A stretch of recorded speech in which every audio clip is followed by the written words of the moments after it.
Hello everyone, स्वागत है आप सभी का। देखो, every section of people related to India and Indian nationality has helped India achieving its objectives in some way और जैसे यूएस और कनाडा में रहने वाले सिख लोग आज के टाइम पीरियड में ये पॉपुलेशन 5 लाख से ज्यादा की होगी। 19th एंड 20th सेंचुरी में ये मूव करने लगे धीरे धीरे अमेरिका की तरफ। अब initially they were very nationalist. आप देखो, गदर मूवमेंट को याद करो, फर्स्ट वर्ल्ड वॉर के टाइम पीरियड पर, which was against the British. अब compare this to just 50 years after situation 1970s में, जब खालिस्तानी एक्टिविटीज इन्हीं जगहों पर ज्यादा प्रोवोक होने लगी, क्योंकि एक्टिविस्ट वहां चले गए। डीप स्टेट आईएसआई को प्रमोट कर रहा है खालिस्तानी नैरेटिव बनाने के लिए, और उसके बाद इंडिया में खालिस्तानी एक्टिविटीज को सपोर्ट मिल रहा है यूएस एंड कनाडा के। Compare this to today scenario. Now today there are Sikhs here, there are Khalistani activists also here, there is remnants of Khalistani activism here, जिसके बारे में India is trying to take some action. लेकिन deep state India के ज्यादा खिलाफ जा रहा है। दैट इज वाई वो इंडिया को प्रोवोक करने की कोशिश कर रहा है। जैसे पीएम मोदी जी यूएस गए, लेकिन उनकी मीटिंग के जस्ट कुछ दिन पहले एक नेशनल सिक्योरिटी एडवाइजर की मीटिंग होती है व्हाइट हाउस कॉम्प्लेक्स। किसके साथ? अमेरिकन सिख कॉकस कमेटी के साथ। रिप्रेजेंटेटिव्स होते हैं सिख कोalition के and Sikh American legal defence and education fund के रिप्रेजेंटेटिव्स के साथ।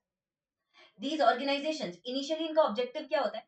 हमें अमेरिकन सिख्स को थोड़ा सा डिस्क्रिमिनेशन से परे रखना है, रेशियल डिस्क्रिमिनेशन उनके साथ ना हो, यूएस गवर्नमेंट उनके साथ अच्छे से ट्रीट करे। तो 2013 में इसलिए कॉकस बनाते हैं प्रीतपाल सिंह। लेकिन बाद में इनका ऑब्जेक्टिव धीरे धीरे चेंज हो रहा है। देखो अभी क्या बोल रहे हैं, we are thankful to federal government officials which are protecting our community. कहां से प्रोटेक्ट कर रहे हैं? 9/11 के बाद क्या सिख्स को डिस्क्रिमिनेशन देखने को नहीं मिला था यूएसए में? मिला था ना बस। अर्ली 2000s में सिख्स का नुकसान हुआ था, ऐसी बात तो नहीं है कि नहीं हुआ। लेकिन अब ये नैरेटिव चेंज किया जा रहा है कंप्लीटली, और डीप स्टेट ये बताने की कोशिश कर रहा है कि अमेरिकन सिख के इंटरेस्ट के खिलाफ कौन है? इंडियन लोग। और ये बार बार सिख एक्टिविस्ट के साथ इसलिए इतना ज्यादा मिल रहा है, क्योंकि जो भी सिख वहां रह रहा होगा, जब वो, आप इमेजिन करो, वो न्यूज पढ़ रहा है कि कोई सिख वहां पे मारा गया, उसको ये थोड़ा ना पता कि खालिस्तानी एक्टिविटीज में कितना डीपली इन्वॉल्व था, वेपन्स ट्रैफिक करता था, जो भी करता था। वो तो ये सोचेगा ना कि सिख खतरे में, राइट? तो ये नैरेटिव फैलाया जाता है। अभी क्यों हो रहा है, क्यों डीप स्टेट हमारे अगेंस्ट चला गया, क्या यहाँ पर इक्वेशंस है ग्लोबल, ये सब हम देखेंगे। लेकिन उसके पहले आपके लिए एक important announcement regarding Patna centre. अगर आप पटना में हो या बिहार में हो, बीपीएससी यूपीएससी की तैयारी करना चाहते हो, तो आप इस सेंटर को विजिट करो। लाइकवाइज करोल बाग में इंग्लिश मीडियम की फाउंडेशन की बैच चलती है, मुखर्जी नगर में हिंदी मीडियम की बैच चलती है, एंड प्रयागराज में हिंदी प्लस इंग्लिश मीडियम की बैच। तो इनके फीचर्स हैं सी साइड, करंट अफेयर्स, एसे टेस्ट वगैरह वगैरह, मेंटरशिप। तो इन सबको ज्वाइन करने के लिए आप डिस्क्रिप्शन में लिंक प्रोवाइडेड है, लिंक पर क्लिक करें। ऐसे अनअकैडमी ऐप है, इसको इंस्टॉल करने के लिए भी लिंक प्रोवाइडेड है डिस्क्रिप्शन में, उसको क्लिक कर लें। बेस्ट तो यही है कि सेंटर विजिट कर लो, करोल बाग, मुखर्जी नगर, प्रयागराज, तब भी बेस्ट है। आगे की तरफ आते हैं। Why this deep state got against India, और क्या क्या एक्टिविटीज हुई है रिसेंट टाइम पीरियड में। देखो, transnational repression reporting act of 2024, जो भी हमारे यहाँ पर यूएस के अंदर हमारे लोगों को मारने की कोशिश करेगा, ट्रांसनेशनल ऐसी एक्टिविटीज होंगी, उसके खिलाफ एक्शन लेंगे। ये एक्शन तब कब था? जब आपने 9/11 के बाद अलग अलग लोगों को उठाकर डिटेंशन सेंटर में डाल दिया था, गुआंतानामो बे में डाल दिया था, यूरोप के डिटेंशन सेंटर में डाल दिया था। तब कहाँ थे? ऐसे ही आप याद करो, पन्नू चला गया न्यूयॉर्क डिस्ट्रिक्ट के सेशंस कोर्ट में, और वहां पर जाकर अपनी किलिंग के खिलाफ खुद बोल रहा है कि मुझे मारने की कोशिश हो रही है। फिर न्यूयॉर्क डिस्ट्रिक्ट कोर्ट समन्स जारी करती है अजीत डोभाल के लिए, पुराने रॉ के चीफ के लिए, और निखिल गुप्ता के लिए।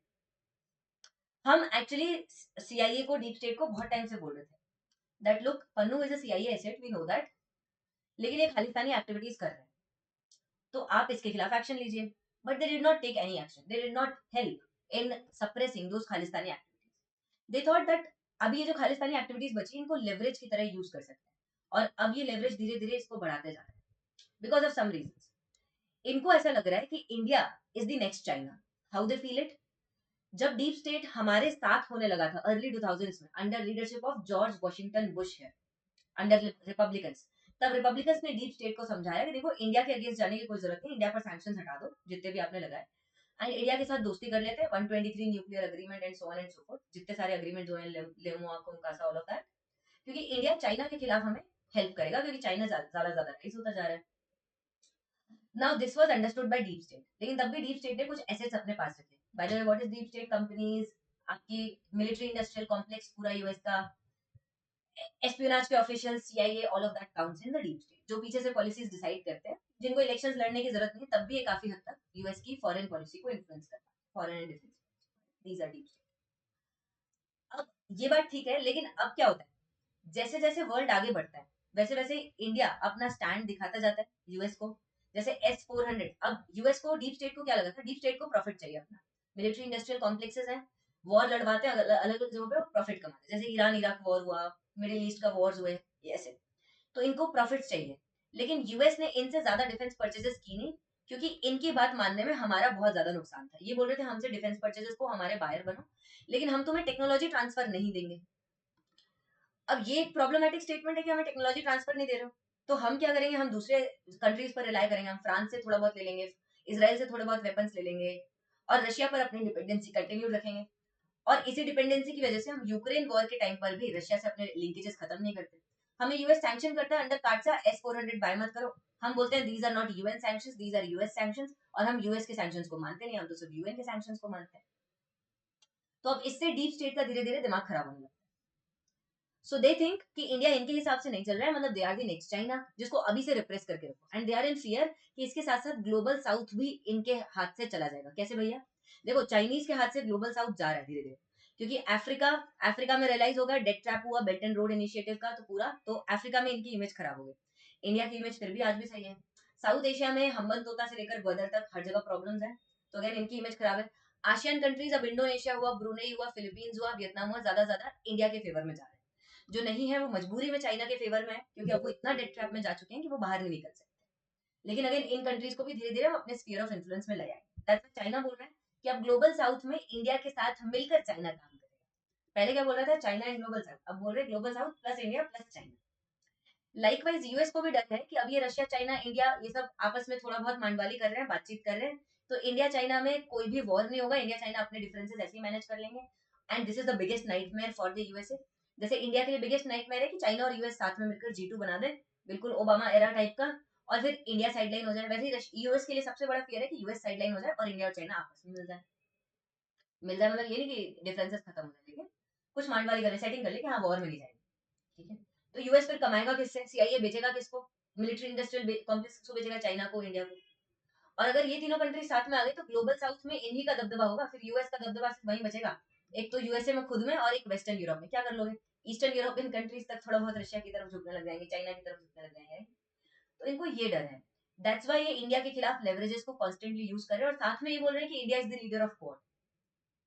अब इंडिया को इस बारे में क्या करना है, देखो ठीक है, हम रशिया चाइना के साथ थोड़ी बहुत अंडरस्टैंडिंग रख सकते हैं, but we need to understand that these one of these is our adversary, we can't trust it, right. So that's why we need to placate the US that look we are with you. अब placate कैसे करते हैं, इनका जो interest है वो देखो, इनका इंटरेस्ट है डीप स्टेट, और इनके डीप स्टेट को चाहिए प्रॉफिट्स।